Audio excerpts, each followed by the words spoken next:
நாளிலும் கர்த்தர் உங்களோடு கூட பேசும்படியாய் கொடுத்த வசனம் உன்னத பாட்டு 1ஆம் அதிகாரம் 4வது வசனம். திராட்சரசத்தை பார்க்கிலும் உமது நேசத்தை நினைப்போம், உத்தமர்கள் உம்மை நேசிப்பார்கள் என்று சொல்லி இந்த வசனம் சொல்லுகிறது. இன்றைக்கும் கேட்டுக்கொண்டிருக்கிற குடும்பத்தின் பிள்ளைகளாயும் உங்கள் ஒவ்வொருவரோடு கூட கர்த்தர் பேசுகின்றார். இயேசு கிறிஸ்துவினுடைய அன்பையும் பாசத்தையும் நேசத்தையும் மறவாமல் நினைத்து அவரை துதிக்க வேண்டியது நமது கடமை. பிரியமானவர்களே, இயேசுவை போல நம்மை நேசிக்கிறவர்கள் வேறு ஒருவரும் இந்த உலகத்தில் இல்லை. அவரை போல நமக்காக தியாகம் செய்து இரத்தத்தை சிந்தினவர் ஒருவரும் இல்லை. அவருடைய அன்பை அளவில்லாமல் நாமும் கூட நம்முடைய வாழ்வில் ஒவ்வொரு விதமான கடினமான நெருக்கமான கண் நிறைந்த பாதைகளில் கூட கடந்து செல்லும் பொழுது இயேசப்பா நம் கூடவே இருந்து நடத்தி வந்தது நாம் எத்தனையோ நேரங்களிலே நாம் உணர்ந்திருக்கிறோம் அல்லவா? அப்படியானால் இன்றைக்கு நாமும் கூட இயேசு கிறிஸ்துவனிடத்தில் அதிகமாக அன்பு செலுத்த வேண்டும் அல்லவா? பிரியமானவர்களே, கிறிஸ்துவனுடைய அன்பை திராட்சரசத்துக்கு ஒப்பிட்டு உமது நேசம் திராட்சரசத்தை பார்க்கிலும் இன்பமானது என்றும் திராட்சரசத்தை பார்க்கிலும் உமது நேசத்தை நினைப்போம் என்று சொல்லி உன்னத பாட்டு 1ஆம் அதிகாரத்தில் கூட நாம் வாசிக்கின்றோம். நீதிமொழிகள் 9:5 கூட நீங்கள் வந்து என் அப்பத்தை புசித்து நான் வார்த்த திராட்சரசத்தை பானம் பண்ணுங்கள் என்று சொல்லி கர்த்தர் இன்றைக்கு ஒவ்வொருவரையும் கூட அழைக்கின்றார். பிரியமானவர்களே, திராட்சைப்பழம் பிழியப்படும் பொழுது செந்நிறமுள்ள சாறு வடிவதைப் போல தான் இயேசு கிறிஸ்து சிலுவையிலே பிழியப்பட்ட போது அவருடைய வெளியேறப்பெற்ற இரத்தம் வடிந்தது. சிலுவையின் அன்புக்கீடான அன்பு வேறு ஒன்றுமே இல்லை. அது தியாகமான அன்பு, நமக்காக பிழியப்பட்ட அன்பு. பிரியமானவர்களே, இயேசப்பாவை சொந்த இரட்சகராக உள்ளத்தில் ஏற்றுக்கொண்ட மக்கள் இன்றைக்கு உலகமெங்கிலும் ஏராளமான மக்கள் இருக்கிறார்கள். ஆனால் இயேசுவின் சிலுவை பாடு மரணங்களை நினைவு கூறுகிறார்கள். ஆனால் மனிதனுக்கு மறந்து போகும் சுபாவம் உண்டல்லவா?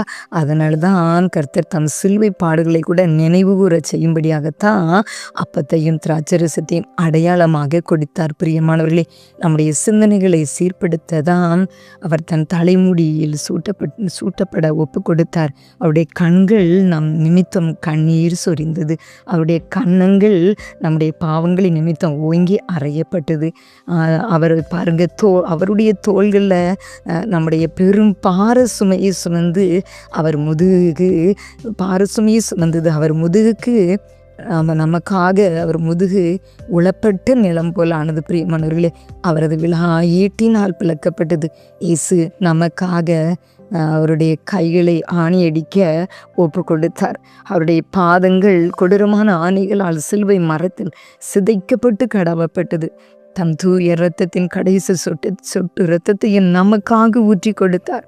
தன் ஜீவனையே நமக்காக கொடுத்து நம்மையும் அவருடைய அன்பை அறிந்து கொள்ளும்படியாக, அவருடைய அன்பை ருசிக்கும்படியாக நமக்காக யாவையும் செய்து முடித்தார். பிரியமானவர்களே, இயேசுவின் நேசத்தை நினைவு கூறும்படி தான் கர்த்தர் திருவிருந்தை ஏற்படுத்தினார். நீங்கள் இதை பானம் பண்ணும்போதெல்லாம் என்னை நினைவு கூறும்படி இதை செய்யுங்கள் என்று சொல்லியிருக்கிறார் அல்லவா? கர்த்தர் வருமளவும் அவருடைய மரணத்தை தெரிவிக்கிறோம் என்று சொல்லி ஆசிக்கின்றோம். இன்றைக்கும் கூட நாம் ஒவ்வொருவரும் கூட அப்படியாக திருவிருந்திலே பயபக்தியோடு திருவிருந்திலே நாம் பங்கெடுப்போமா? இயேசு கிறிஸ்துவின் நமக்காக சிலுவையிலே சிந்தின அந்த தியாகத்தை நாம் நினைவு கூறுவோமா? எவ்வளவாய் நமக்காக, நம்மை மீட்பதற்காக. நாம் பெரிய ஞானிகள் அல்ல, பெரிய பரிசுத்தவான்கள் இல்லை. பிரியமானவர்களே, அசுத்தமான பாவம் நிறைந்த அந்த உலகத்துக்குள்ளே அவருடைய பிள்ளைகளாக நாமும் வாழ வேண்டும் என்று சொல்லி அந்த பரலோக வாழ்வை நமக்கு கொடுப்பதற்காக, நித்திய ஜீவனை சுதந்திரித்துக் கொள்வதற்காக, நமக்கு ஒரு வாழ்வை தருவதற்காக, இந்த உலகத்தின் மணமக்களுக்காக அத்தனை வேதனைகளையும் பாடுகளையும் கல்வாரி சிலுவையில் அவர் நமக்காக அவருடைய இரத்தத்தையே சிந்தி கொடுத்தார். அதை நினைத்தவர்களாக, அவருடைய அன்பை உணர்ந்தவர்களாக நாமும் கூட அர்ப்பணிப்போம். கர்த்தர் நம்மோடு கூட இருந்து நடத்துவார். அப்படிப்பட்ட கிருபைகளை தேவன் நாம் ஒவ்வொருவருக்கும் தந்தல்வாராக. ஆமேன்.